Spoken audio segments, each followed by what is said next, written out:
Welcome to Head to Head, AL.com's weekly college football preview and prediction show. Every week we'll bring you fun facts, outrageous predictions, and maybe even a few deep thoughts. He's Kevin Skarbinski. And she's Anise DeWeese. Let's go. Up first for Alabama, the Wisconsin Badgers.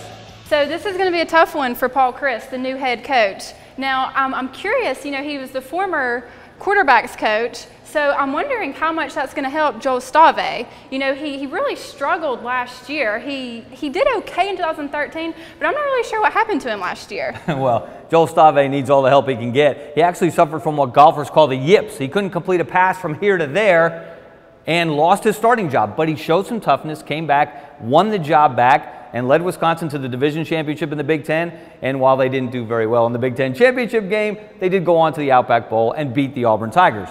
Yeah, and I think that really helped them last year to end that way instead of having to end in that horrible loss to Ohio State.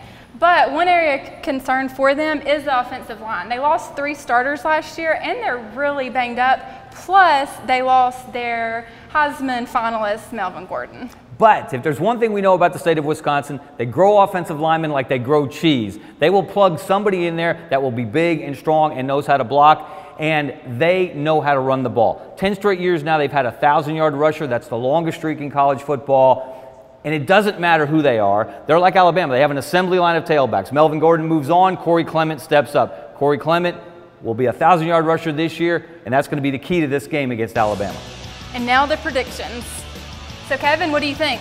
All right, there are a few certainties in life, but we know Alabama does not lose season openers under Nick Saban, especially when they play a Power 5 opponent at a neutral site. They've done it to Michigan, to Virginia Tech, to Clemson, to West Virginia. This is going to be no different. The big mystery of the preseason, who's going to play quarterback for Alabama? You know the answer to that? It doesn't matter in this game. It may be 2 guys, which 2 we don't know, but you or I could play quarterback and they would beat Wisconsin. So what do you think the score is going to be? That's easy. Alabama 31, Wisconsin 14.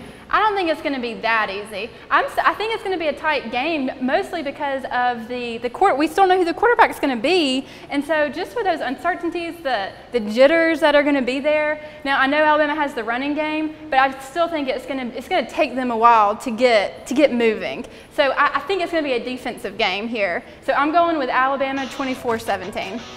So we both picked Alabama, so we're both going to be right. It's just that I'm going to be more right because there's going to be more points. Well, we still have a long season.